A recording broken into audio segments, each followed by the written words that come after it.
Welcome to Fantasy Football Today. It's a big week. It's draft week. Usually when we talk draft here on Fantasy Football Today, we're talking about fantasy drafts, but we're going to get you ready for the upcoming NFL draft, and we're talking running backs today. I'm Jamie Eisenberg. That's Heath Cummings. That's Dave Richard. We got a fun show for you for the next hour. We're going to be joined by Boston College running back A.J. Dillon, Clemson defensive player Isaiah Simmons expected to drop by as well, and Pete Prisco will come on the show to talk about some teams that have some running back needs, but we're talking about the rookies here for the majority of the show.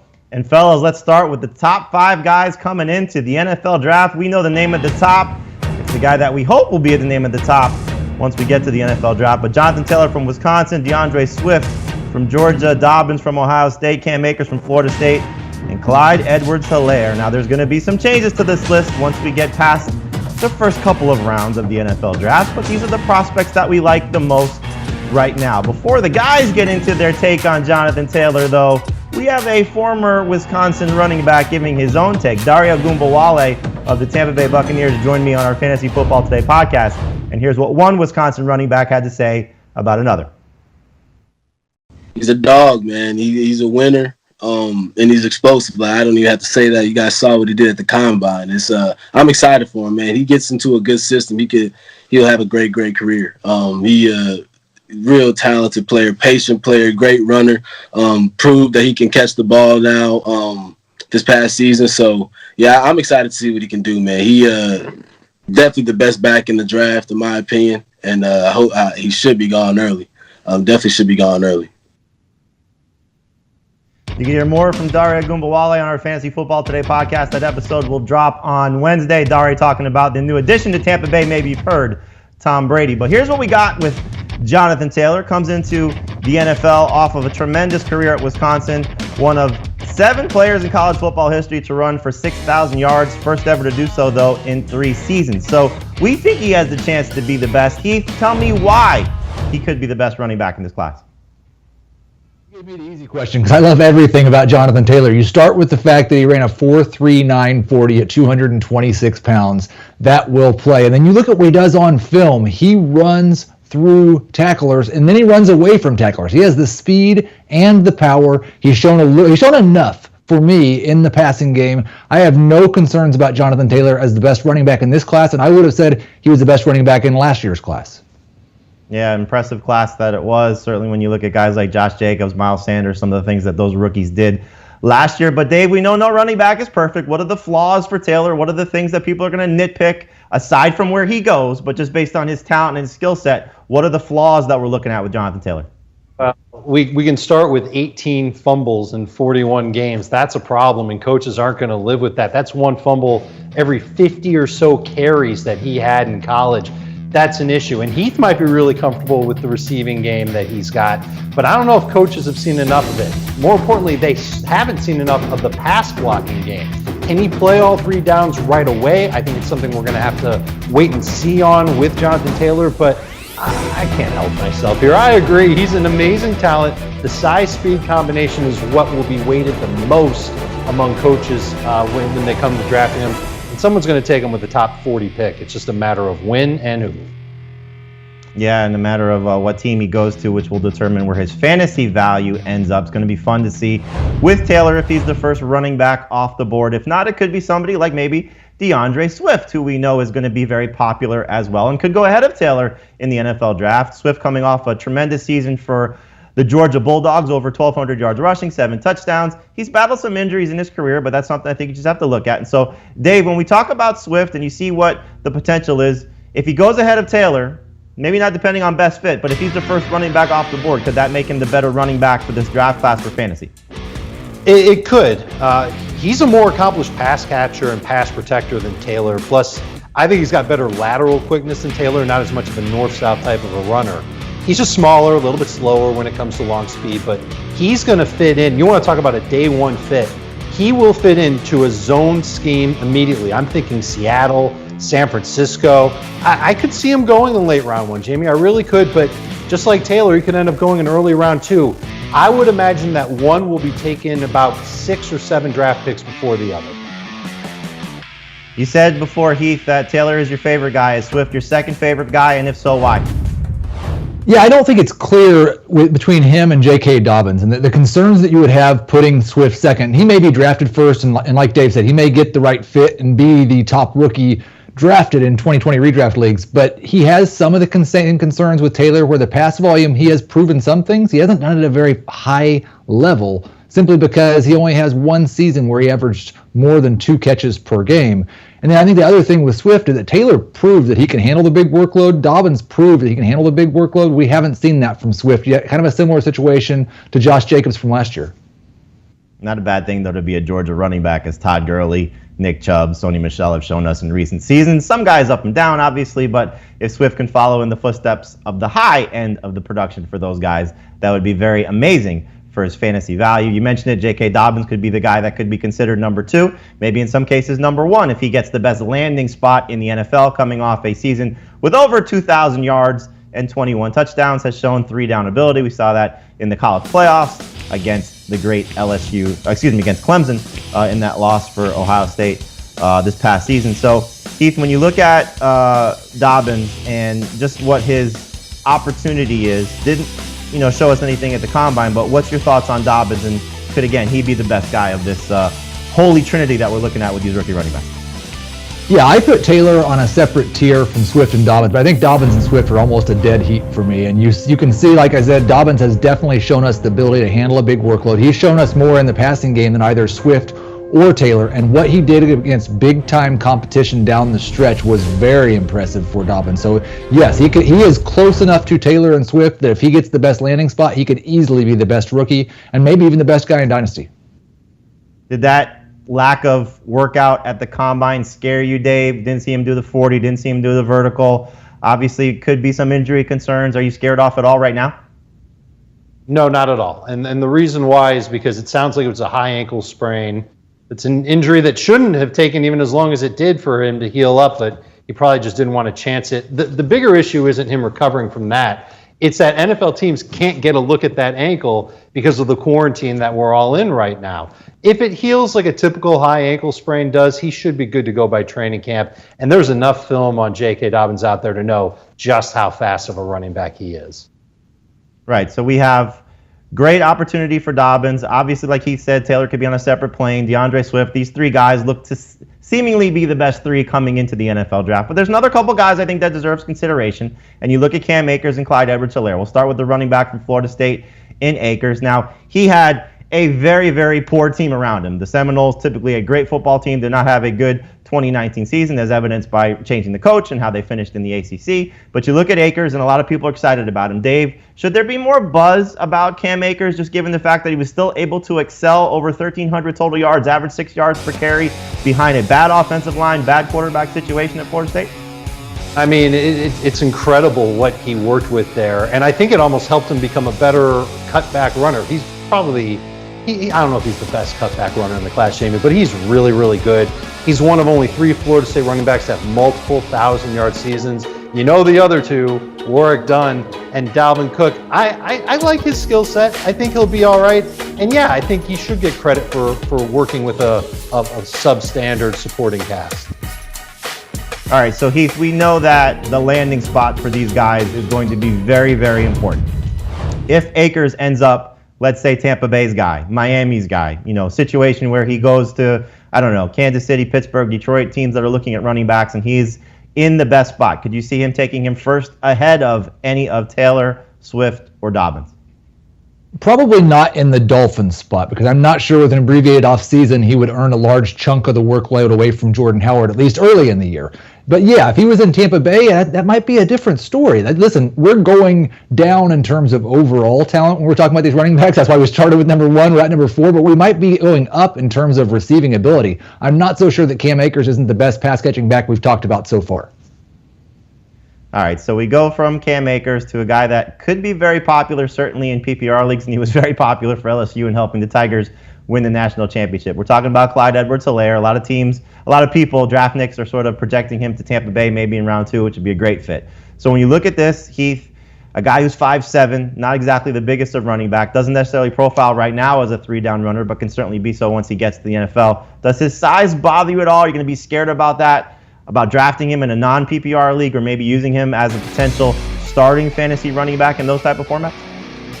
It's definitely going to depend on where he gets drafted and what his situation looks like. But I think you look at what Austin Eckler did last year. You look at what, and he's not quite as tall as Austin Eckler. He's not quite as big as Alvin Kamara, but he could have that type of role in the NFL. And this guy is so good in open space. And let's for real, he's 5'7", but he's over 200 pounds. It's not like this is a small man. He's going to do big things in the NFL.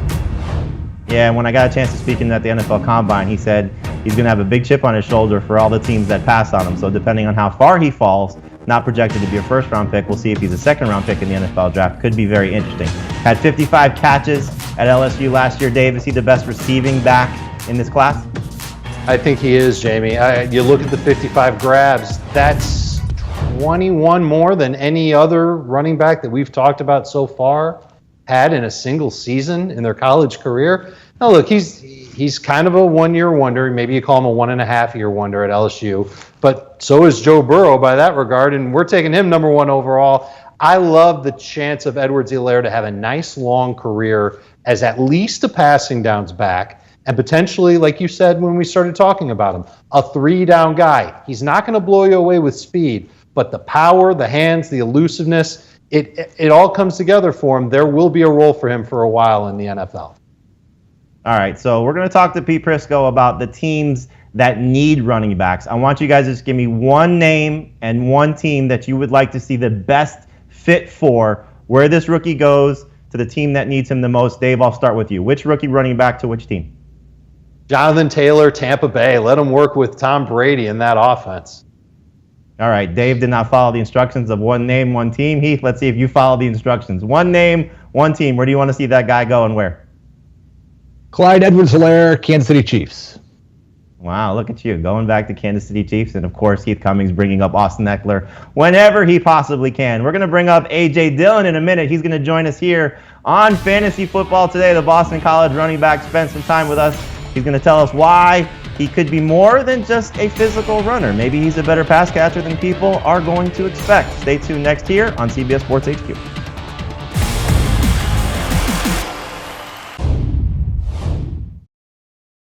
We've got Boston College running back A.J. Dillon joining us here on CBS Sports HQ, soon to be future NFL running back in a few days. A.J., thank you for taking the time to join us here. Just want to start with, tell us what quarantine life has been like for you. How are you staying in shape, getting ready for the season, and just how you're holding up in general?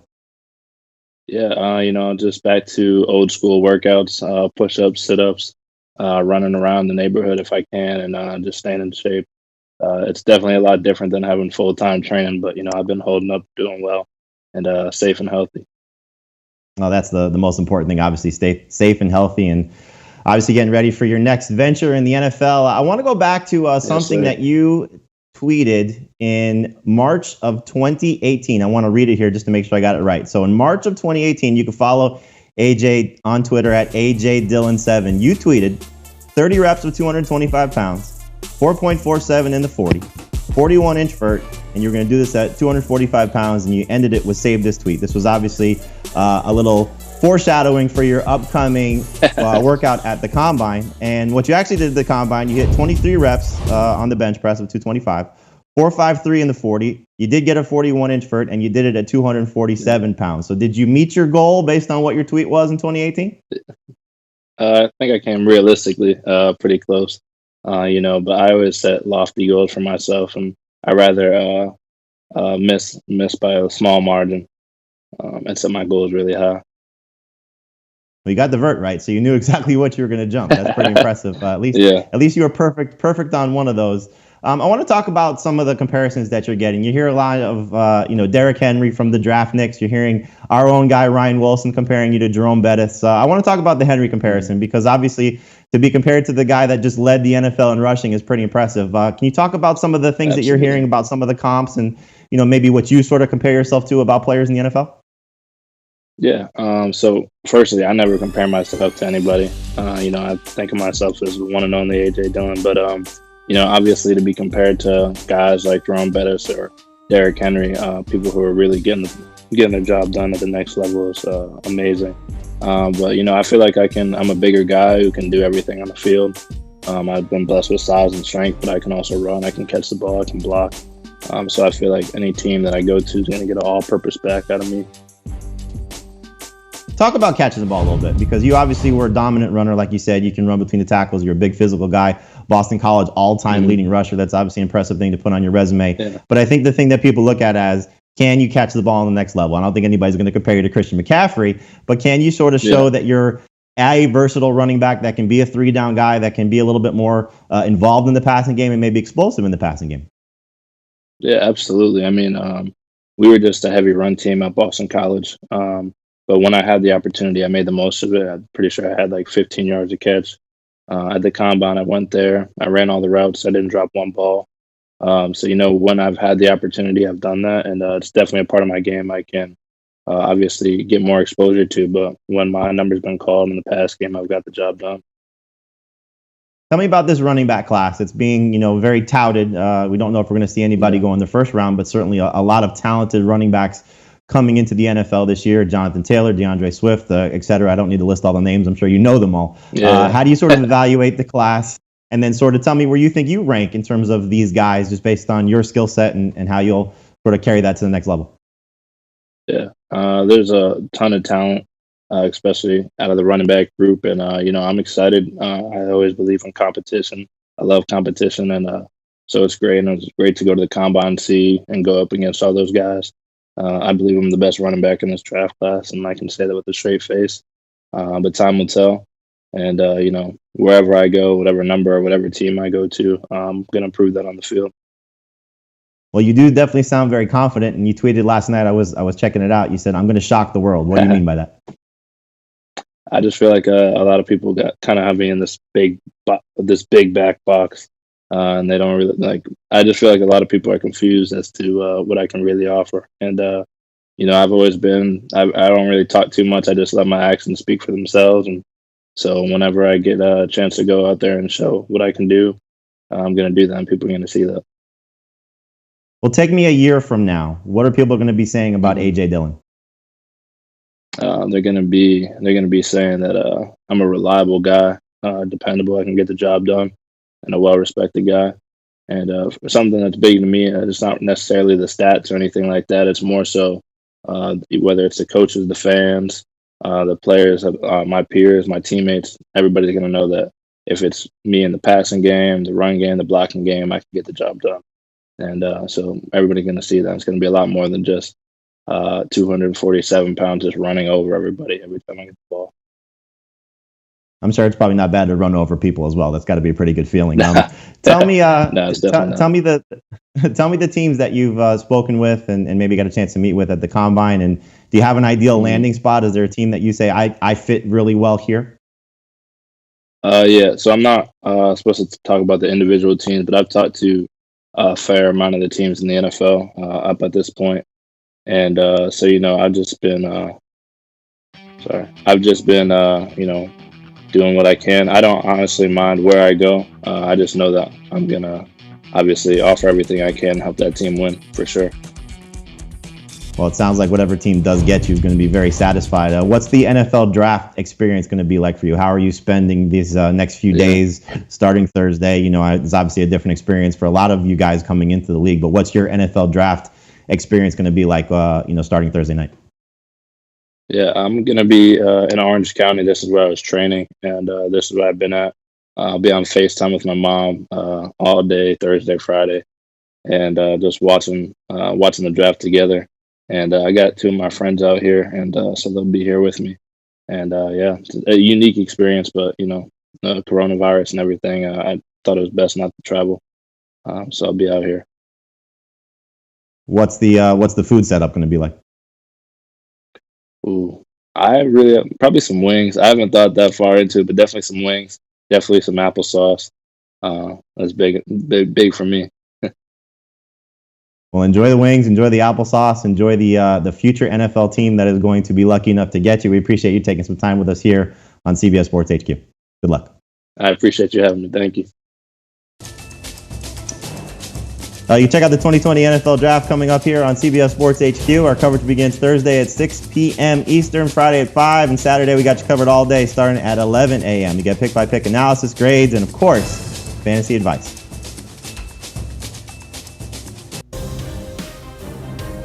So Dillon, not part of the top 5 guys that we're talking about here, about these prospect running backs, but just behind as we have them sort of ranked. These are kind of the lists that we put together, myself, production, looking at some of the things we've done in our rookie-only mock draft. So Dillon comes in at number 6, Zach Moss from Utah, number 7, Eno Benjamin from Pete Prisco's alma mater, Arizona State, number 8, Anthony McFarland Sr. from Maryland, number 9, and Keyshawn Vaughn, number 10. You could probably put another couple of guys in this list, but Dillon seems to be the one that may have the most upside based on what he did at Boston College. Once again, the all-time leading rusher there, a tremendous career for him. So Heath, when you hear Dillon talk about not wanting to be put in a box as just a big physical running back, as he said, not a bad thing to be a big physical running back like that, but wants to prove that he could be a better receiver, or at least show that he could be a better receiver than what he did in college. When you look at him as a prospect, could he maybe leap into that top 5, or is he kind of just outside that group, even depending on where he lands, most likely not going to get a starting job right away in 2020? You know, it's funny. He doesn't want to be put in a box and say that he can't catch passes, and that's the same thing Derrick Henry said, so he's still in the box with Derrick Henry. And I don't think that comparison's really fair for anyone but him. But you look at what he did in the combine. He actually tested slightly better than Henry almost across the board and is basically the same size. So yeah, I do think that he has that type of athletic profile with his size to where he could jump into the top 5 even if he doesn't grow as a pass catcher. And I wouldn't put it past him to grow as a pass catcher. It's just that Derrick Henry's told us for 3 years that he wants to do that, and we still haven't seen it. Yeah, I think it's going to come down to fit for him so much, but it was fun to hear him say that he thinks he could be a better pass catcher. And like you said, we got a chance to speak to Derrick Henry at the Super Bowl. I spoke to him at the Pro Bowl about it. He said, yes, of course I could be a better pass catcher. All these big guys, they want to show that they can catch the ball and maybe be the next Christian McCaffrey after what McCaffrey got paid. Probably not a bad idea to try and do that as part of your skill set. Zach Moss, another running back that seems to be a guy that could leap into the top 5, and for some, he was in the top 5 at the early part of the draft process. A guy who compares himself, has been compared to Marshawn Lynch. Not a bad situation to be like that. Also not a bad situation to be the cousin of Santana Moss and Sonoris Moss, guys who have played in the NFL, and I know Dave Richard, fond of the Moss brothers as well. So Dave, when you look at Zach Moss, the former Hurricane, for you, looking at a guy like Zach Moss who could have been a Hurricane himself, do you like the Marshawn Lynch comparison? Oh, man, it would have been fun if Zach Moss were a Hurricane. You know, I think comparing any running back to Marshawn Lynch is a mistake. I really feel like there's only one Marshawn Lynch. But the reason why people bring it up with Zach Moss is because of his physical rushing style, the way that he can run through tackles. He's a bowling ball on the field, Jamie, when he's on the field. I think he is comparable to running backs like Lynch in that regard, but he's not as fast. He's not as durable. And those are just 2 of 3 issues. His age is also a factor. He's one of the older prospects in this draft.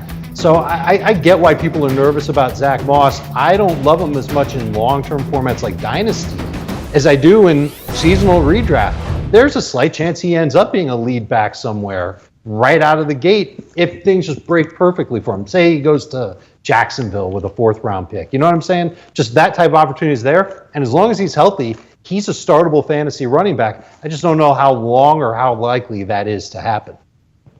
Yeah, totally agree. And again, it's going to come down to fit. I think for him is going to matter if he could end up being a physical guy. Maybe Seattle takes a look at Zach Moss, a team that obviously had success once upon a time with Marshawn Lynch as well. Eno Benjamin's a guy that profiles as another one of these better receiving backs out of the backfield. 82 career catches at Arizona State. So we talked about Edwards-Helaire, Cam Akers, Heath, you alluded to it. As we went down the top 5, the receiving options got better. Well, now we're going down the bottom 5.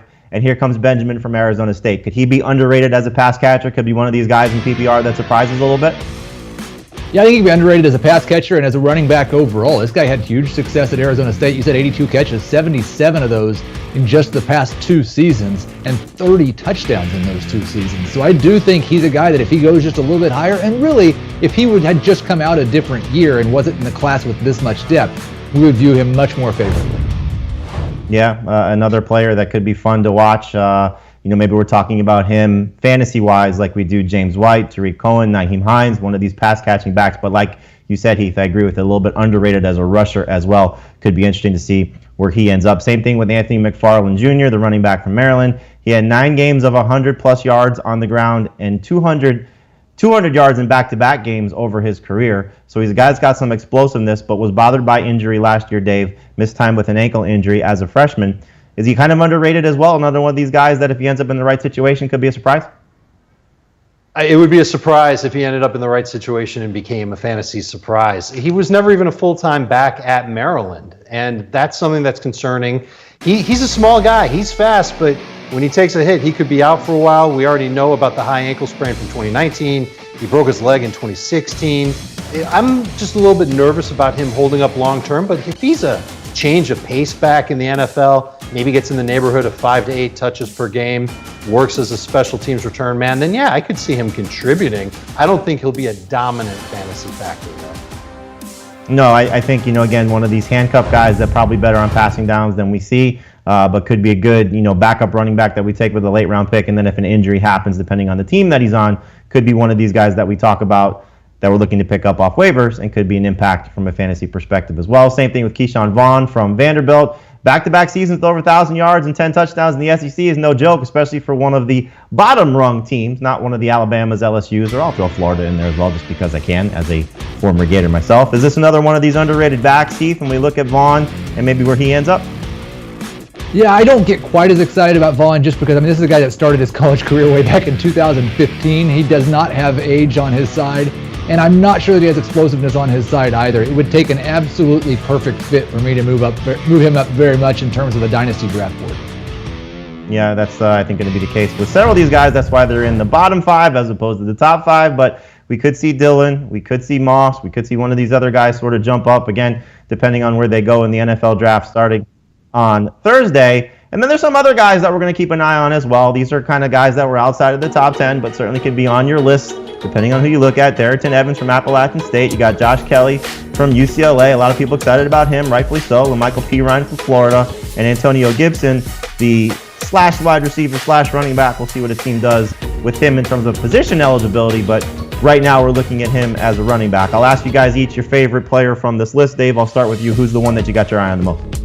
It's Gibson, and he might be more receiver than running back. Saw him at the Senior Bowl, and I saw Kelly at the Senior Bowl too. They were both impressive, but Gibson's versatility could give him an extended career. I'm interested to see where he goes and what role he gets. All right, Heath, what about you? Who's the guy you got your eye on? Yeah, I'll go with Kelly. I think in the right situation, the right offense with a good offensive line, he could be a very productive NFL runner, and I'm not so sure he couldn't be a good pass catcher as well.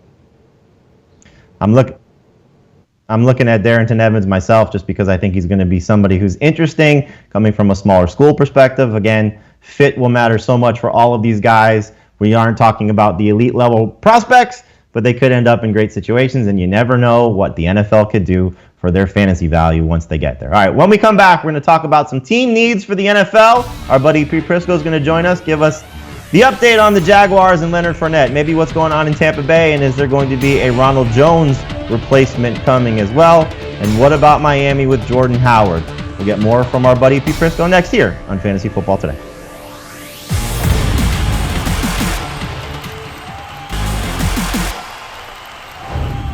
Welcome back to Fantasy Football Today. We're talking about the running backs entering the NFL draft and some teams that have some need at the position, and there's no better person to break down running backs. No one who loves running backs more in the NFL than our guy, Pete Prisco. Pete, thank you for joining us here on Fantasy Football Today. I'm Jamie, that's Dave, that's Heath.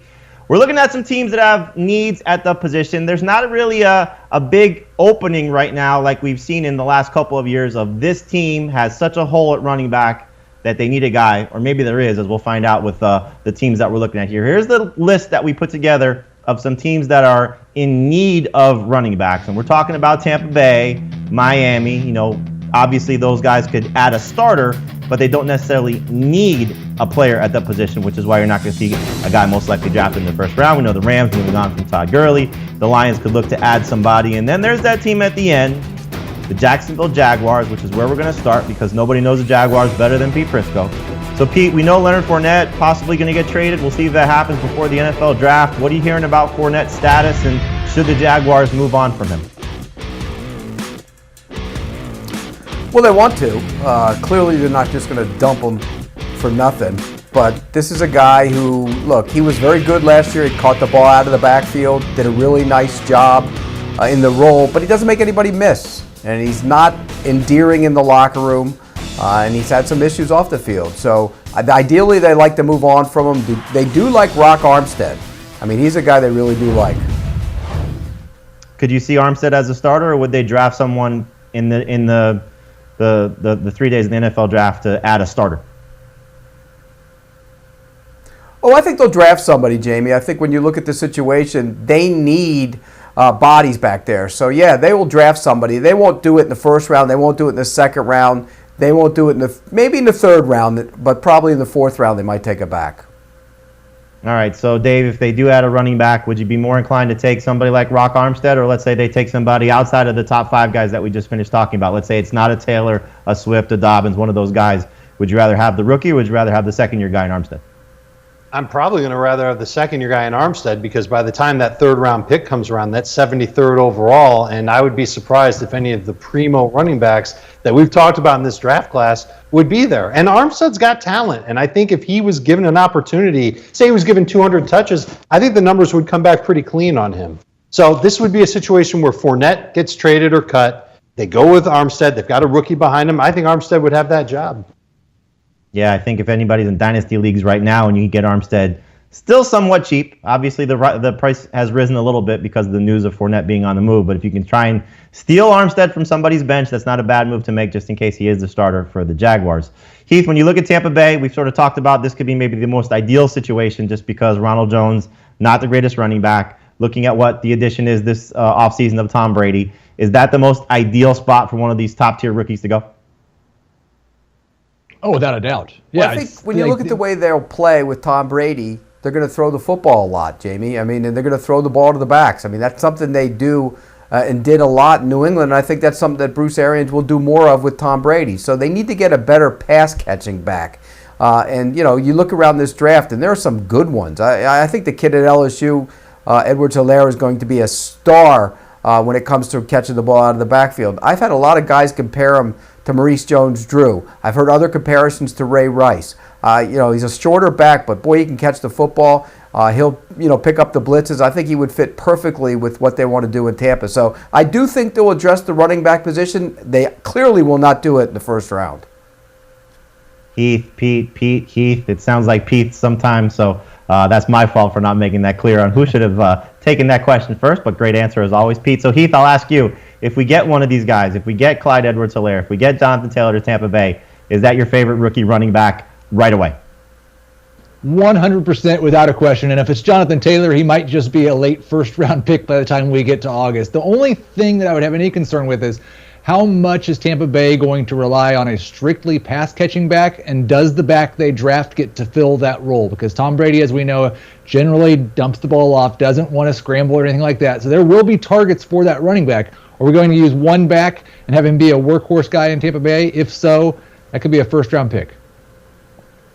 Pete, I've been saying all along that I think the Dolphins situation is very attractive as well, just because I'm not sold on Jordan Howard. This is now his third team in 3 years. We don't know what the quarterback situation is going to be like in Miami, and they still have to address some things on the offensive line. But if one of these top-tier rookies ends up with the Dolphins, looking at their depth chart behind Howard with Patrick Laird, Kalen Ballage, Myles Gaskin, obviously not a lot of big names behind Howard, you like the Dolphins situation as one of the more attractive destinations for a rookie running back?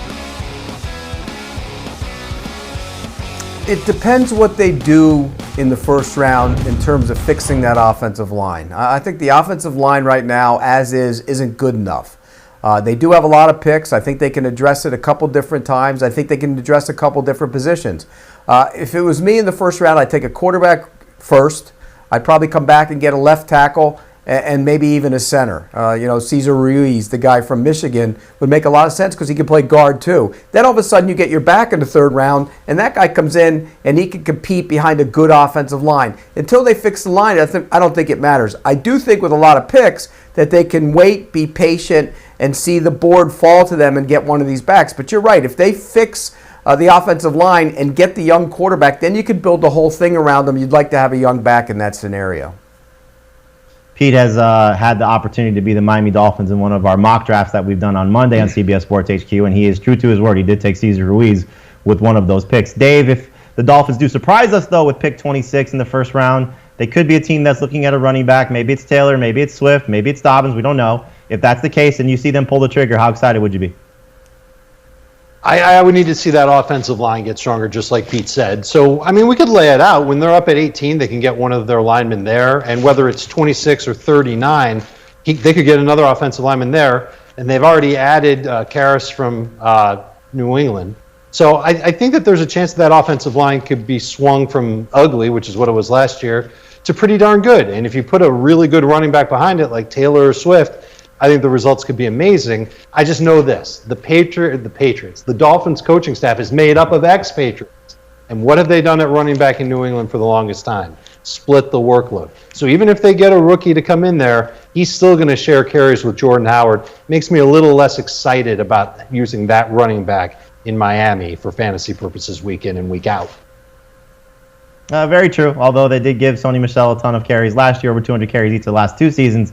So we'll see if that's the case. You take 200 carries from a running back at this point when you can get it, and if that's the case in Miami, even if it is sharing with Jordan Howard, especially if it's a good pass catcher, could be a good situation for the Dolphins. You look at Detroit, they could be looking to add a complement to Kerryon Johnson. You look at the Rams, obviously a team that could be looking to replace Todd Gurley. Some other teams that are looking at running backs, though, as well, at least that's what we think. You look at Pittsburgh, you've heard some conversations coming out of the Steelers organization, Mike Tomlin even addressing it himself, that the Steelers could be looking to add a running back either to share the touches with James Conner or maybe eventually replace Conner. We know Conner's had a hard time staying healthy due to injuries. You got Buffalo, Atlanta, Kansas City, and the Chargers as well. But let's start with the Steelers. Pete, when you look at James Conner, he's battled injuries each of the last 2 seasons. Last year was really bad for him.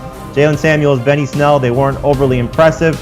Do you think the Steelers will make a move to add a running back? They don't have a first-round pick, but maybe in round 2 or later. Yeah, I think it'll be in round 3. I think around, later than that even. I think they will address it. They need to get a guy with a little bit of home run speed. You look at that group of backs, and I don't necessarily think there's home run speed there. I think that's something they should look at. And the injuries to Conner definitely are concerning. I mean, this is a guy, both the last 2 years has battled some injuries. So absolutely, I would expect the Steelers to draft one. But you know what? Kevin Colbert's a smart guy. He's not going to draft him early in the draft. He's going to wait. Yeah, well, we'll see. They have drafted a running back each of the last 2 seasons with Snell and with Samuel, so we'll see if they continue that trend. Heath, if they do add a running back in Pittsburgh, what does that mean for Conner? Would it just be hands off unless you get him at the right spot? Well, I think they only have 1 pick in the first 90 picks. So as long as they don't use that second-round pick on a running back, I'm still going to expect that Conner's going to start the year as the starter. Now, if they use a 4th-round pick on one and they get somebody that I think is pretty good, then I think you downgrade Conner for the chance that he might lose his job. But as long as the Steelers don't take a running back in the 2nd round, I think the most likely situation is Conner starts 2020 as the starter. It's going to be interesting to see what the Steelers do, what the Bills do, what the Chargers do. Lots of teams looking at running backs. And we will certainly have you covered not just leading up to the NFL Draft, but obviously following the NFL Draft with our Fantasy Football Today podcast, as well as what we do here on CBS Sports HQ. But for our draft coverage, we got a fun conversation coming up next. Isaiah Simmons from Clemson, one of the best defensive players come to the NFL Draft, joining us here on CBS Sports HQ.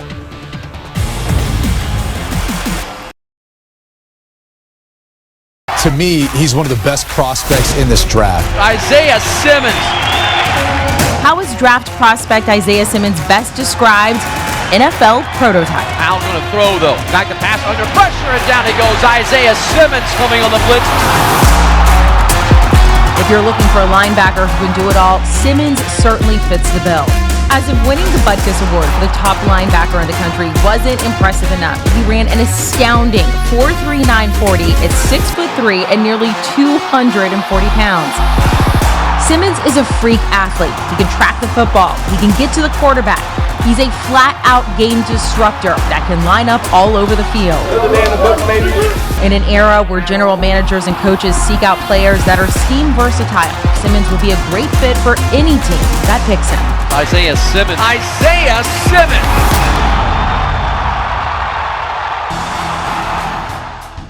I like that. Game destructor for Isaiah Simmons here.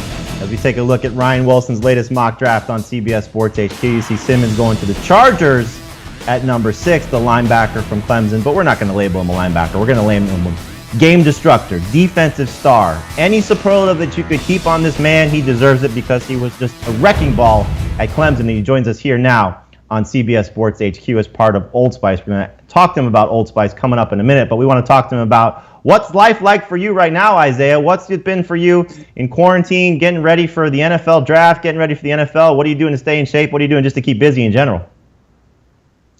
Yeah, so to stay in shape, I kind of been trying to be creative with it, trying to find new ways that I like traditionally wouldn't do. I found myself on bike rides, a little different. I actually biked 8 miles, probably one of the hardest things I've ever done. But really, just hanging out with the fam. Don't really get time like this too often, and like you said, staying in shape best I can. Yeah, life about to change in a big, big way for you as you head into the NFL draft. I don't know if you were listening to that intro there. I hope you were, about where you have our guy Ryan Wilson has you on the mock draft going at number 6. We've heard maybe as high as number 4. Could even see you at number 3 to Detroit. Have you been paying attention to the mock draft process and sort of how you've been sort of focused on maybe where your next stop is going to be? Are you looking at real estate yet, or are you just going to wait to see how this all unfolds? Yeah, I'm just kind of waiting to see how everything unfolds.